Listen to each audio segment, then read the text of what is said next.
evening, ladies and gentlemen. Live from London, this is your host, Jimmy Fallon. Good evening, Europe. And I'd like to thank my co-host Higgins for introducing me onto the show. No problem. I am hosting The Tonight Show, starring yours truly, Jimmy Fallon. And I'd like to tell you a story. I rode here on a bike. And you'd think they'd give me a better ride here to the studio, noticing the fact that I'm Jimmy Fallon. But, well, the thing was, this bike was wooden. But it was just not some tool. It was an invention that impacted all of Europe. And scientists such as Gregor Mendel, Einstein, and Marie Curie, they impacted the whole world as well. But unfortunately, the Catholic Church was still against intellectuals because they were going against the Bible. But on this special exclusive episode, we are going to have guest stars, sketches, and even some debates. So I hope you enjoyed this special exclusive episode of The Tonight Show starring yours truly, Jimmy Fallon! Welcome back to The Tonight Show starring yours truly, Jimmy Fallon! And up here we have Mr. Albert Einstein. How are you? Good, how are you, Jimmy? Oh, I'm doing great. You know, I'm glad to meet you. So, tell me a little about yourself. Well, I was born in 1879 in Germany. I'm a theoretical physicist. Oh, wow. Wow, so, did you have any other contributions to science? Yes, well, I developed the general theory of relativity. It relates space and time, and I took some influences from my great mentor, Newton. Oh, Newton. Oh, he was a pretty big influence on you? Yes, he was. Oh, so do you have anything else to tell to the audience? I actually play the violin. Would you like to hear some, Jimmy? Oh, I'd love to. Actually, one of my crew members plays the violin. Hey. Hey, thanks a lot. Be ready to be blown away.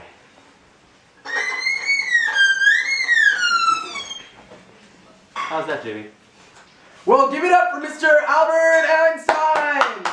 And stay tuned, because up next we're going to be talking with Marie Curie. Well, welcome back. We have Marie Curie joining with us today. How are you? I'm good. I'm really honored to be on this show. I'm a really big fan. Oh, great. Can I call you Mary? Sure, go for it. So, tell me a little about yourself, Mary.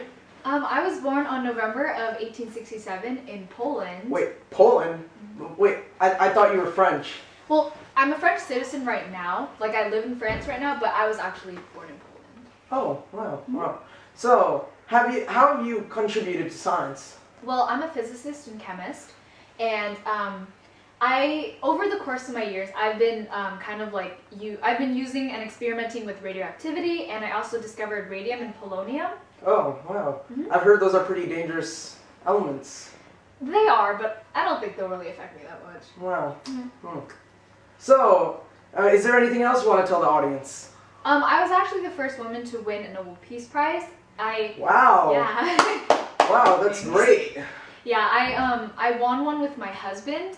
So like we kind of like worked together, and yeah, we won one Nobel Peace Prize, and then I won another one just individually by myself. Oh wow. Yeah. That's really great.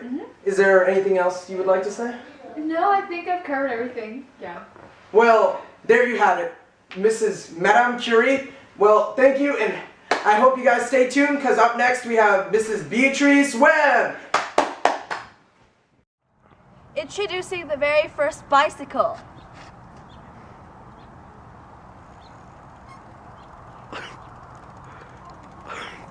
This bicycle includes 2 wheels, 1 pair of handlebars, brakes,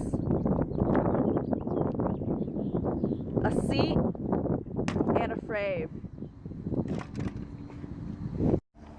The bicycle goes at a whopping total of 5 miles per hour.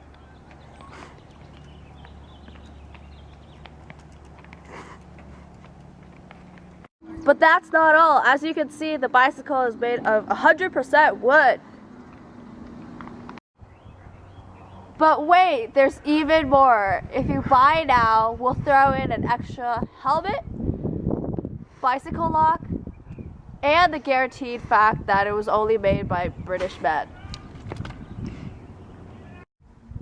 Buy the bicycle now from the British East Bicycle Company, and we will guarantee 100% satisfaction, and the ride of a lifetime. Welcome back. We have Beatrice Webb here on this show tonight. How are you? I'm good. Thank you so much for having me on the show. I really wanted to be here. Well, yeah, no problem, no problem. So, tell me a little about yourself. Well, I was born in January 22nd, 1858. I am, myself, English economist and socialist.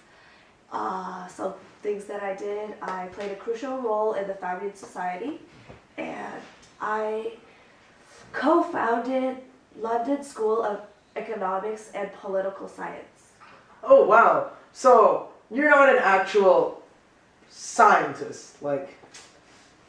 Contrary to popular belief, yes, I am not. So I'm guessing you're very supportive of the women's movement happening inside of England right now. Yes, because as a somewhat important figure, as a woman during this time period, women do struggle with like positions and like being able to get out there. So I'm really supportive of women and what they can do. Well, do you have anything else to tell the audience? Not much, no. Well, there you had it, Mrs. Beatrice Webb, and we'll thank you, and we'll be back. Come back to the show.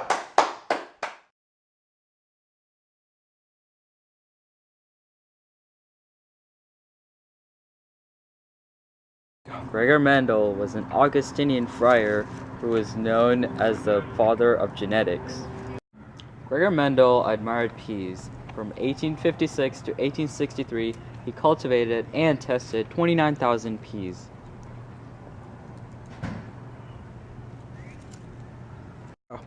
Through his testing of peas, he discovered a method to predict the probability of hereditary traits. It was called the Punnett square method. The Punnett square method starts with drawing a square.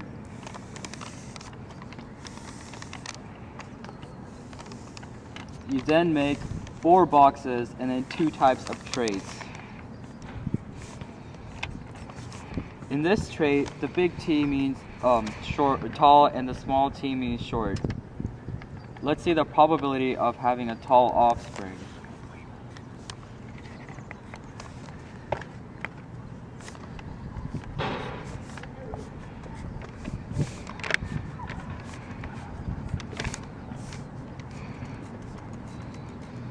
As shown in the Punnett square, the probability of having a tall offspring is 50%.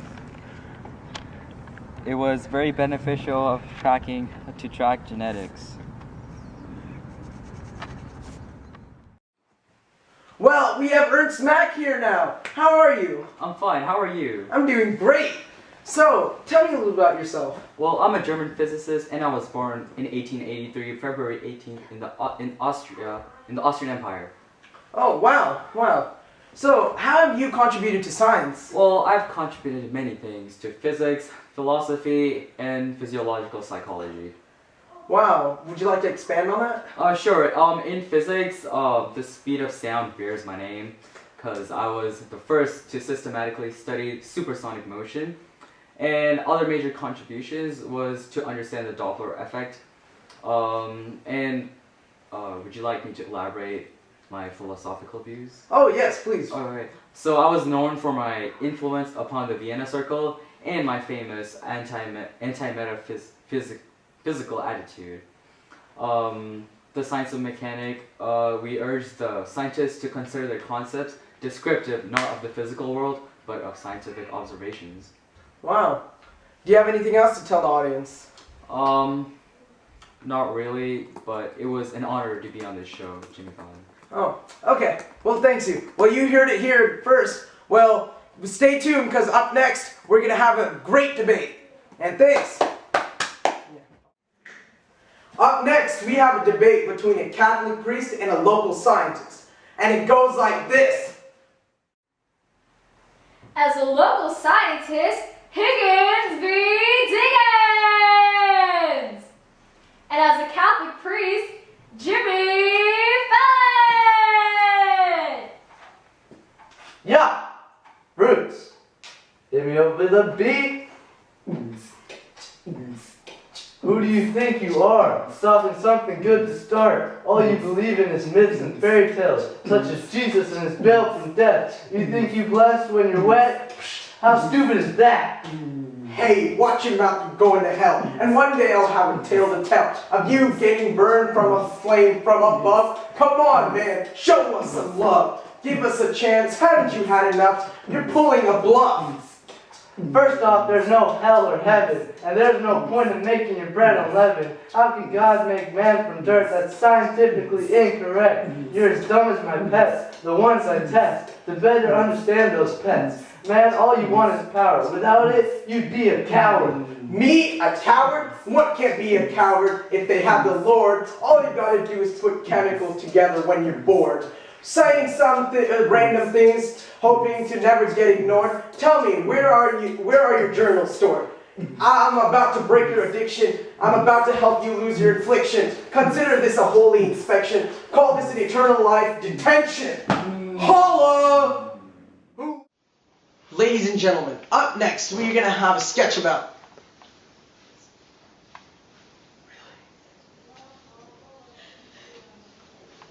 Well, ladies and gentlemen, it's just in that Einstein has just released his theory of E equals mc squared. And it seems that he has just sent a telegram to the studio about his theory. And I'll show it to all of you right now. It is customary to express the equivalence of mass and energy, though somewhat inexactly, by the formula E equals mc squared, in which c represents the velocity of light, about 186,000 miles per second. E is the energy that is contained in a stationary body. M is its mass. The energy that belongs to the mass m is equal to this mass, multiplied by the square of the enormous speed of light, which is to say, a vast amount of energy for every unit of mass. Well, thank you for tuning in for tonight's special episode. And in this episode, we had special interviews from Mach, Einstein, Webb, and even Marie Curie. We talked about all their theories, their huge impacts to Europe, and their contributions to science. We also even had a quick look at Gregor Mendel's interesting life. And we had a debate from the different perspectives of the 19th century society and the early 20th century. And we had a live breaking news of E equals mc squared and a telegram from Albert Einstein. And I would like to wish you all a great rest of the night.